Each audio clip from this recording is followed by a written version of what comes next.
what are the biggest trends you're seeing these days on the employer side that you think candidates in this market might not be understanding? Yeah, thank you, Ben.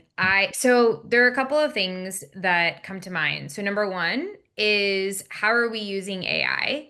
And in terms of like the interview process internally. So how we're using AI is really through like sourcing strategy, it's through coordination, it's also through looking through inbound. So you may all not know this, but many companies are getting thousands and thousands and thousands of applications. We have like 30,000 inbound applications and we have not gone through all of them. We just don't have enough of the space and time to do that. And so what I really tell people in my network is like two ways of how do you get in front of your employers is first of all through your network.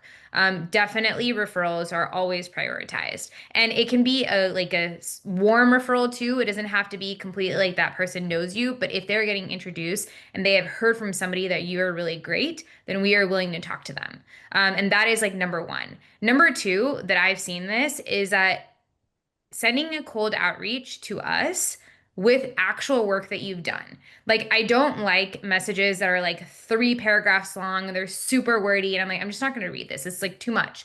But if you send me a message of like, here are my ships, here's what I produced, here's the impact it's had on the business, here's like 5 bullet points of why you should talk to me. People actually are sending our CEO emails like that. He forwards them to me every Yep. single day. I even have a private channel with him where he just like drops in links, he drops in X messages that he gets, he drops in emails that he gets, and then we sift through it and then we transfer it over to the right recruiter or to the right hiring manager. And that's really how you're going to be able to differentiate yourself. If you're just applying internally, like you're probably just and you're sending like a long cover letter and also like please don't send like 5 page resumes. Like no one's going to read that. It has a bunch of block and text. Like we just want to see what you shipped, the impact that it's had on the business, metrics that go with it, and then like that will tell us why we should be talking to you and if your work is relevant.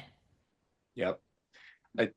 What I'll add to that, like that is really good advice. I will add that since 2021, according to GEM, which is an applicant tracking system, there are now 3x the amount of inbound applications from that time period. So 4 years later, there's 3 times more inbound for people like Amina and her team to sift through.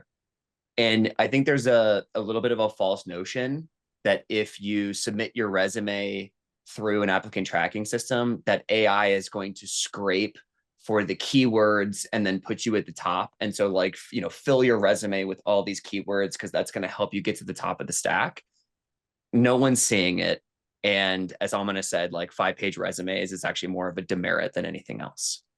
The other thing to remember is like, we've gone through this huge era, especially in tech companies, with layoffs, and layoffs are still happening. And the team that was like most impacted by layoffs was the recruiting team. And so they have objectively fewer people on the recruiting team to go through the inbound resumes and to manage the candidate experience. So you'll see all of these horror stories, not only of like, oh, I submitted my resume 100 times, never heard back, but then you'll hear horror stories of like, hey, I had like these 5 interviews with companies and nobody ever talked to me after. And a big reason why is because these recruiting teams have been decimated by layoffs. They objectively have fewer people.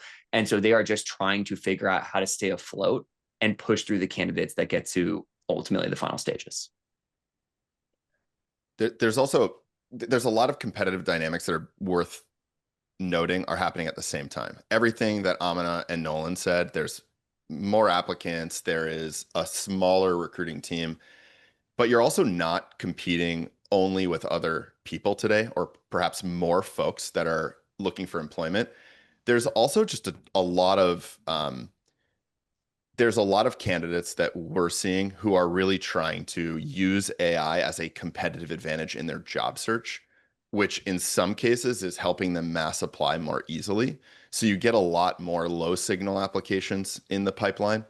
Um, and so I don't necessarily agree with that strategy, which we can talk about a bit later. But I do think that um, I really love Amina's point around a really targeted cold outreach, which gets to the right people. I think there is a framing challenge and an opportunity for you to position yourself as kind of a one-on-one or a particularly unique hire amongst the sea of possible options. And so And Nolan, I've recently been challenged on my own view where I think you and I were jamming over the last couple of months. Like, where is this notion that everyone's using AI to stack rank resumes, like everyone's keyword stuffing and whatnot? I'm now seeing anecdotes of people implementing tools that in fact are stack ranking. And it's challenging my own view, right? And some of the early AI tooling that's getting into recruiting teams is lead signal, it's lead stacking, lead ranking. I do think though that there's a misconception about the way in which you can game that system. I think Yep. largely recruiters and software are really looking at very few data points on a resume, like where you last worked and the company name weighted highly above all else. And so I think there are ways to get in front of your employer or potential employer that don't involve the resume at all. There's different channels of how people get into the pipeline. And how do recruiters think about it? You're pretty much prioritizing sourcing and referrals. Like that's how you spend most of your day. And when you kick off a search, so we're kicking off a PM search right now, the absolute first thing that a recruiter and a hiring manager do is let's go see who we know and let's go see who are the best people in the network who may not even be looking. Let's ask our network who the best people are, and let's go and see folks who have gone and built and shipped the products that are similar to what we're looking to do. And so it's not even like, okay, yeah, we're going to post a job, we're going to get inbound, but that's pretty much like the last thing that we're spending our time on. So what you really want to be able to do also is like make sure that you have the right network to get in front of these people, and then also make sure that and I know we're going to talk about this a little bit later, is like your profile showcases the products that you've worked on and what you've built.